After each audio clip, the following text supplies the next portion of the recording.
नमस्कार, आप देख रहे हैं इंडिया न्यूज। मैं हूं आपके साथ में ऋतु तोमर। बुलेटिन की शुरुआत करेंगे। पंचकुला में मुख्यमंत्री मनोहर लाल ने वित्त भवन का शिलान्यास किया है। मुख्यमंत्री ने एमडीसी सेक्टर 5 में वित्त भवन की नींव का पत्थर रखा।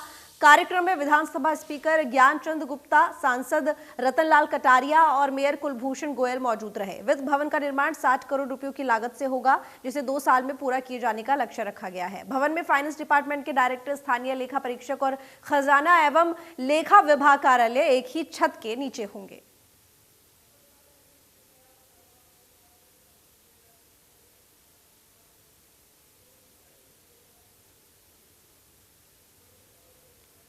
तो पंचकुला को मुख्यमंत्री मनोहर की सौगात। एमडीसी सेक्टर 5 में भवन का जो नींव रखी है, 60 करोड़ से वित्त भवन का निर्माण होगा। शहर में वित्त भवन 2 मंजिला बनेगा। तो निर्माण कार्य 2 साल में पूरा करने का लक्ष्य रखा गया है। निर्माण ग्रीन बिल्डिंग कोड के आधार पर होगा। भवन में एनर्जी सेविंग की व्यवस्था भी की जाएगी। इसके साथ ही भवन में फाइनेंस डिपार्टमेंट के डायरेक्टर बैठेंगे और स्थानीय लेखा परीक्षक, खजाना लेखा विभाग बनेगा। तो फिलहाल ये डिपार्टमेंट चंडीगढ़ के सेक्टर 17 में है। पंचकुला के सेक्टर 2 में भी चल रहा है वित्त विभाग।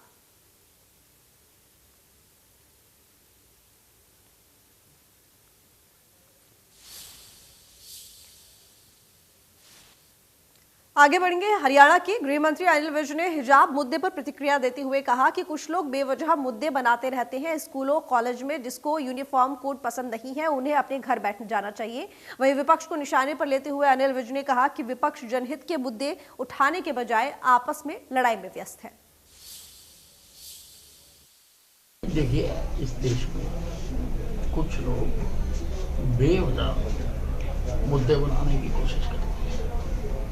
अब कोई कुछ कपड़े डाले, हमने उससे कुछ लेना देना नहीं। लेकिन अगर उसने स्कूल में जाना है, कॉलेज में जाना है, इंडस्ट्री में जाना है, तो वहां का अगर कोई यूनिफॉर्म कोड है तो उसको स्वीकार करना पड़ेगा, वरना घर बैठिए आप। इसमें कहाँ कोई कन्फ्यूजन है विरोध करने का। वो जो कहना है कहें। वो कांग्रेस तो ना तो इनसे जब ये सत्ता में थे सत्ता पक्ष की भूमिका निभाई गई, अब ये विपक्ष में है, ना इनसे विपक्ष की भूमिका निभाई जाती है। ये तो आपस में लड़ते रहते हैं और इनको कोई काम आता नहीं है। भाई, विपक्ष का काम है, आप उठाओ मुद्दे, हम उनका जवाब देंगे।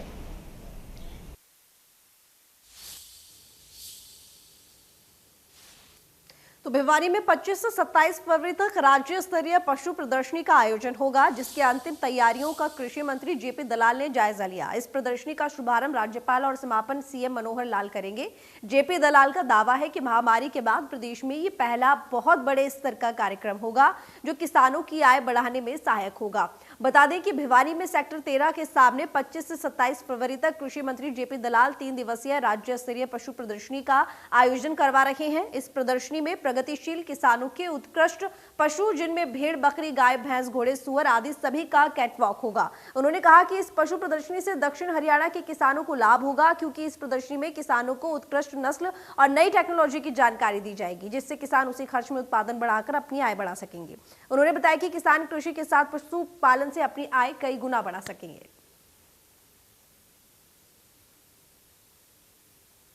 गवर्नर साहब करेंगे। हमारे केंद्र के मंत्री पुरुषोत्तम रूपाला, जो कैबिनेट मंत्री हैं पशुपालन के, वो भी आएंगे। हमारे जो राज्य मंत्री हैं संजीव बालियान जी, वो आएंगे। और 27 तारीख को समापन जो है और प्राइज डिस्ट्रीब्यूशन है, वो मुख्यमंत्री जी मनोहर लाल जी करेंगे।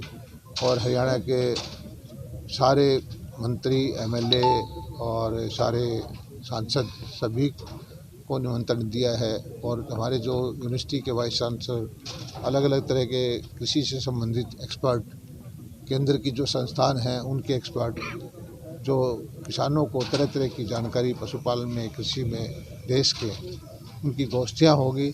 और किसानों की भलाई के लिए ये कार्यक्रम है और बहुत लंबी चौड़ी तैयारियां हमारे विभाग ने इसके लिए की हैं, आपने देखा ही है। बहुत शानदार कार्यक्रम होगा और कोविड 2 साल तक चला कोरोना की बीमारी में पहला कार्यक्रम है जिसमें मनोरंजन भी होगा, ज्ञानवर्धन भी होगा और किसान भाइयों को लाभ भी। तो यमुनानगर जिला सचिवालय पहुंचे हरियाणा राज्य चुनाव आयुक्त धनपत सिंह ने बताया कि हरियाणा में 24 अप्रैल को 51 नगर पालिका और नगर परिषदों के चुनाव होंगे। इसके लिए हरियाणा के सभी जिला चुनाव अधिकारियों को तैयारियों के आदेश दे दिए गए हैं। 5 जनवरी 2022 को वोटर लिस्ट के हिसाब से ये चुनाव करवाए जाएंगे। उन्होंने कहा कि ये चुनाव ईवीएम से होंगे। प्रदेश सरकार ने इसके लिए चुनाव आयोग को अपनी सिफारिश कर दी है, जिसके बाद अब चुनाव आयोग इसकी तैयारियों में जुट गया है। उन्होंने जानकारी दी है कि वे प्रदेश के उन सभी इलाकों का दौरा कर रहे हैं जहां जहां नगर पालिका और नगर परिषदों के चुनाव होने हैं। उन्होंने बताया कि 24 अप्रैल को होने वाले इन चुनावों का विस्तृत कार्यक्रम बाद में जारी किया जाएगा।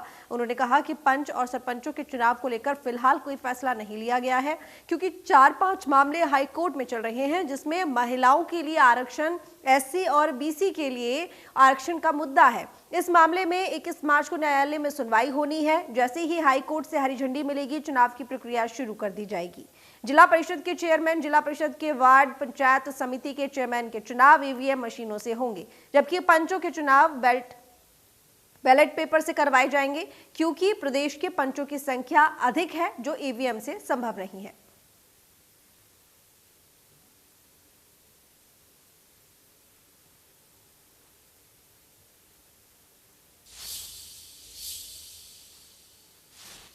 तो ये बिजली निगम के उच्चाधिकारियों के रिश्तेदारों के घर जाकर डिफॉल्टिंग अमाउंट जमा करवाने की बात करना कर्मचारियों को महंगा पड़ गया। निगम के उच्चाधिकारियों ने कर्मचारी को सस्पेंड कर दिया और इसके विरोध में बिजली कर्मचारियों ने धरना प्रदर्शन शुरू कर दिया।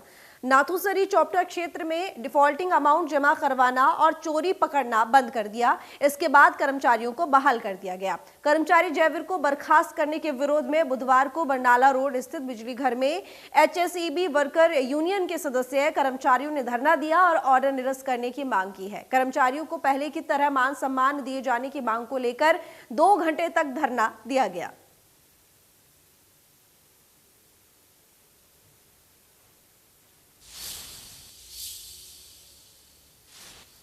अब बात सोनीपत की, जहां पर हैफेड एक बार फिर चर्चा में है। जहां कई दिन पहले सोनीपत के गांव महारा में स्थित गोदाम में हजारों बोरियों पर पानी का छिड़काव करने को लेकर चर्चा में आया था। सोनीपत में हैफेड एक बार फिर चर्चा में है, लेकिन इस बार गरीबों के निवाले में डाका डालने का मामला सामने आया है।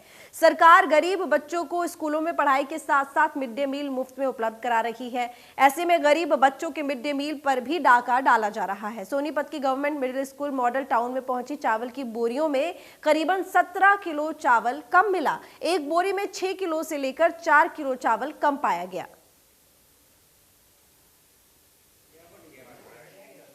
हमारे पास अकॉर्डिंग 100 ग्राम पर बच्चा राइस और 100 ग्राम व्हीट आटा आता है, और ये कई महीनों का इकट्ठा ही आ जाता है। अक्सर जैसे सूखा दिया जा रहा है।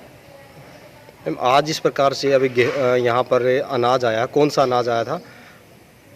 कौन सा अनाज आया? हैफेड नहीं, हैफेड की तरफ से चावल आया था। क्या आया? चावल और आटा। जैसे बोरियां जैसे तोली गई तो कितना वजन पाया गया है? 3 उसमें। देखो बार बार बोरियां, मैं तो ये नहीं कहती, हमारे स्कूल में जब भी हम तोलते हैं हर बार हो जाता है। जैसे 500 केजी में 10-15 किलो कम हो जाता है, तो ये वापस दे देते हैं हमें खुला।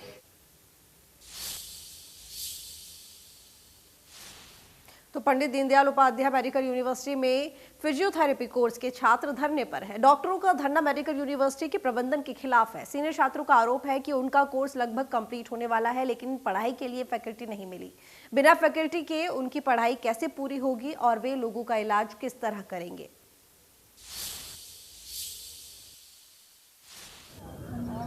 भावी डॉक्टर हड़ताल पर हैं। 2 दिन से ये हड़ताल चल रही है, लेकिन सुध लेने कोई नहीं पहुंचा है। मांग सिर्फ ये है कि उनको बेसिक जो जरूरत है, जिसका वादा उन्हें सरकार की तरफ से किया गया था, वो उनको मिले। हमारे साथ जो मेडिकल स्टूडेंट्स हैं उनसे जानेंगे कि क्या है उनकी हड़ताल की वजह और अभी तक क्या उनको आश्वासन या एक वादा मेडिकल कॉलेज के प्रबंधकों की तरफ से मिला है। जी, क्या नाम है आपका? सिमरन दलाल। तो सिमरन जी यहाँ बैठे हैं, कब से धरना प्रदर्शन शुरू हुआ है? कल सुबह 8 बजे से बैठे हैं हम जी। यहाँ पे। तो क्या मांग है? मांग हमारी फैकल्टी की है, ट्रांसपोर्ट चाहिए हमें हॉस्टल चाहिए, लाइब्रेरी की फैसिलिटी चाहिए, हमें कोई भी फैसिलिटी प्रोवाइड नहीं की गई है। आज साफ सफाई से रिलेटेड बात करी थी हमने डायरेक्टर सर से, तो उन्होंने बोला है वो हो जाएगा, लेकिन ट्रांसपोर्ट की फैसिलिटी नहीं देंगे, मतलब टेम्परेरीली देंगे, लेकिन परमानेंटली कोई सोल्यूशन नहीं है। तो कहाँ कहाँ के छात्र हैं आप? कौन से कोर्सेज में आपने एडमिशन लिया और कितनी संख्या है ये? हम पंडित दीनदयाल उपाध्याय यूनिवर्सिटी में एडमिशन हुआ है हमारा, फिजियोथेरेपी के हम छात्र हैं। एक जो हमारा बैच होता है उसके अंदर 30 छात्र होते हैं। जी। तो अब ये जो फैसिलिटीज की बात आई है, ये कब से दिक्कतें हुई हैं? 3.5 साल से, जब से हमारा जो फर्स्ट बैच है 2018 में ये स्टार्ट हुआ था कॉलेज, तो हमें तब से ही दिक्कतें आ रही है। हमें बोला गया था हॉस्टल प्रोवाइड करेंगे, हॉस्टल में स्टार्टिंग में हमें ये बोला गया था कि 50% जो फीस है हमारी गवर्नमेंट देगी, 50% हमें देनी है, लेकिन फिर बाद में 6 महीने बाद बोल दिया गया कि भाई तुम्हें खुद ही देनी है। इस वजह से हमें हॉस्टल भी छोड़ना पड़ा क्योंकि फैसिलिटीज़ नहीं थी वहाँ पे। जो निर्माणाधीन मेडिकल यूनिवर्सिटी है वहाँ पर चलाई जा रही है। हालांकि सुविधाओं की बात की जाए तो सुविधाओं के नाम पर वहाँ कुछ भी नहीं है और जिसकी मांग यहाँ ये छात्राएं कर रही हैं। ऐसे में देखने वाली बात यह है कि जिन दावों का या जिन वादों का अधिकारियों ने बार बार जो किया गया था उनकी तरफ से, वो कब पूरे होंगे। करनाल से महेंद्र सिंह, इंडिया न्यूज हरियाणा। तो वहीं नूंह जिला उपायुक्त एवं जिला रेड क्रॉस सोसाइटी के अध्यक्ष अजय कुमार ने दिव्यांगों को बधाई देते हुए सरकार की योजनाओं का लाभ उठाने की अपील की है। उन्होंने कहा कि सरकार समाज के हर तबके के उत्थान के लिए लगातार काम कर रही है। उपायुक्त ने कहा कि सरकार की योजनाओं का लाभ अब लाभार्थियों के खातों में सीधे मुहैया कराया जा रहा है और इसलिए बिचौलियों के चक्कर में ना पड़े, सरकार की योजनाओं की जानकारी लें और उचित फोरम शिकायत दर्ज कराएं, जिससे उन्हें सरकार की योजनाओं का लाभ बिना किसी परेशानी के मिल सके। समारोह में पहले से चिन्हित किए गए 232 दिव्यांगजन लाभार्थियों को लगभग 50 लाख की सहायता और सहायक उपकरण निःशुल्क वितरित किए गए।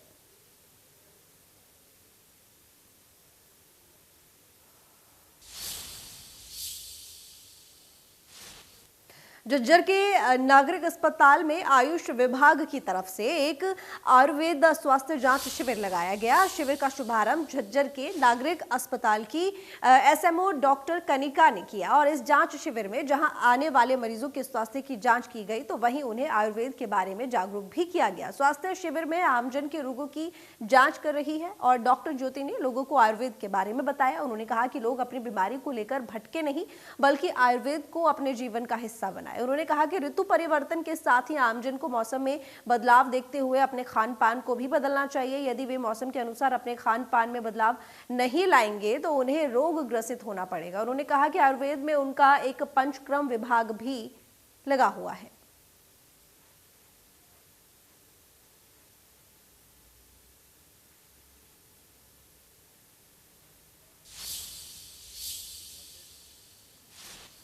तो हरियाणा में प्रदूषण अपने चरम पर है और अब जानलेवा रूप ले चुका है। इसके कई सारे कारण हैं, जिनमें से सबसे महत्वपूर्ण कारणों में एक वाहनों से निकलने वाला धुआं है। एनसीआर और से लगते हरियाणा में पेट्रोल डीजल वाहनों से भी भारी मात्रा में प्रदूषण बढ़ता है और इससे निपटने के लिए दिल्ली सरकार ने एक बड़ा कदम उठाया है। राज्य सरकारों ने निर्देश दिए हैं कि 15 साल से पुराने वाहनों को अनिवार्य रूप से स्क्रैप या कहीं तो नष्ट किया जाएगा। हरियाणा के मुख्यमंत्री मनोहर लाल खट्टर ने भी अप्रैल 2022 से राज्य में इस नियम को सख्ती से लागू करने की बात कही है।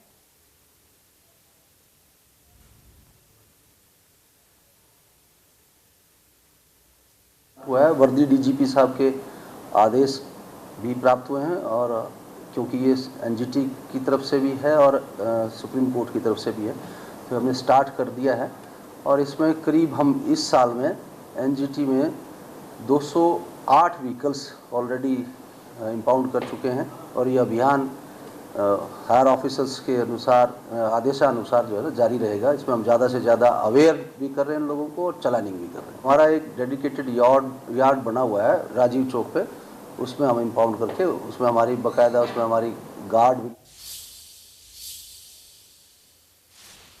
तो फरीदाबाद के सेक्टर 2 में रहने वाले विनायक चौधरी के परिजनों को यूक्रेन रूस में चल रहे विवाद के बीच अपने बेटे की चिंता सताने लगी है। पिता धर्मेंद्र चौधरी के मुताबिक उनका बेटा यूक्रेन के लबीब शहर में MBBS की पढ़ाई करने गया है और वो सेकेंड ईयर में है। अभी तक ऐसे माहौल में सरकार की ओर से कोई मदद नहीं मिली है। पिता धर्मेंद्र चौधरी ने अपील की है कि सरकार तुरंत कदम उठाए उनके बेटे के साथ साथ सभी भारतीयों को वापस लाने के लिए।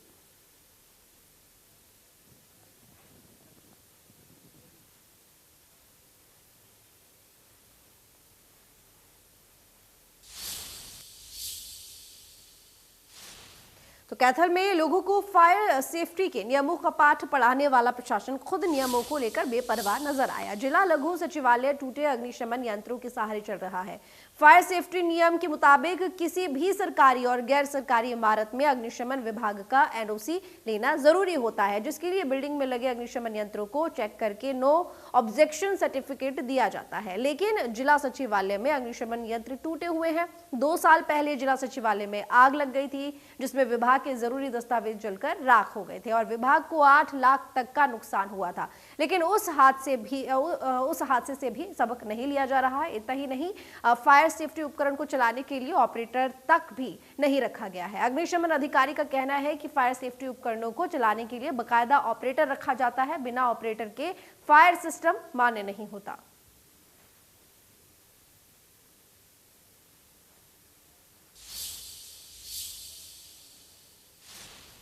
तो नांगल चौधरी का CRPF जवान मां भारती की गोद में विलीन हो गया। बता दें कि SI धर्मेंद्र 2013 से CRPF में सेवा दे रहे थे, लेकिन लंबी बीमारी के चलते मंगलवार तड़के ऑन ड्यूटी उनका देहांत हो गया, जिसका राजकीय सम्मान के साथ उनके पैतृक गांव ढाड़ी बाणिया वाली नांगल चौधरी के वार्ड नंबर 13 में किया गया। बता दें कि जैसे ही गांव में CRPF में तैनात सब इंस्पेक्टर धर्मेंद्र की मौत की खबर आई, मातम छा गया। मृतक सब इंस्पेक्टर धर्मेंद्र कुमार पत्नी के अलावा 1 साल का बेटा और 11 साल की बेटी को अपने पीछे छोड़ गए हैं।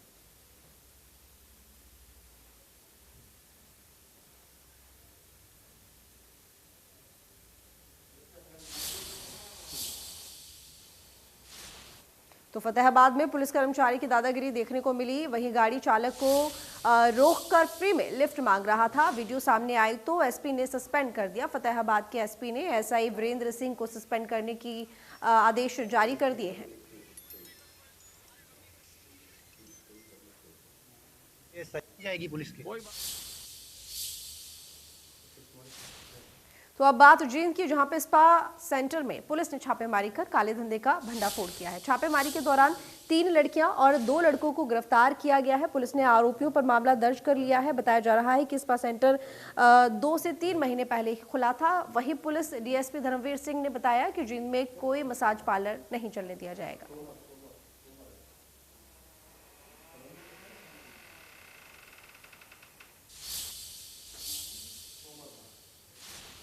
तो चरखी दादरी में CM फ्लाइंग और स्वास्थ्य विभाग की संयुक्त टीम ने एक मेडिकल स्टोर पर छापेमारी की। छापेमारी के दौरान मेडिकल स्टोर से लाखों रुपए की प्रतिबंधित दवाएं बरामद की गई। ड्रग विभाग की टीम ने दवाओं को जब्त कर लिया है और पुलिस को शिकायत देते हुए जांच शुरू कर दी है। छापामारी कार्रवाई के दौरान शहर के अन्य मेडिकल स्टोर संचालक दुकानें बंद कर फरार हो गए। CM फ्लाइंग को गुप्त सूचना मिली थी कि बस स्टैंड रोड स्थित एक मेडिकल स्टोर पर प्रतिबंधित दवाइयां बेची जा रही थी।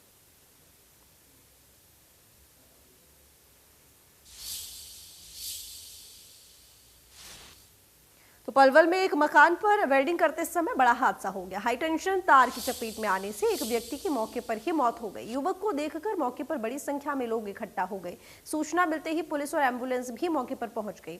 स्थानीय निवासी योगेंद्र नागर ने बताया कि इससे पहले भी इस मकान पर इस तरह के हादसे हो चुके हैं, इसलिए इन तारों को जल्द से जल्द यहां से हटाया जाना चाहिए। मौके पर मौजूद कैंप थाना प्रभारी कैलाश भडाना ने बताया कि शेड को हटाने के दौरान हसनपुर चौवन का नगला के रहने वाले युवक की हाई तारों की चपेट में आने से मौत हो गई और इस मामले में आवश्यक कार्यवाही की जा रही है।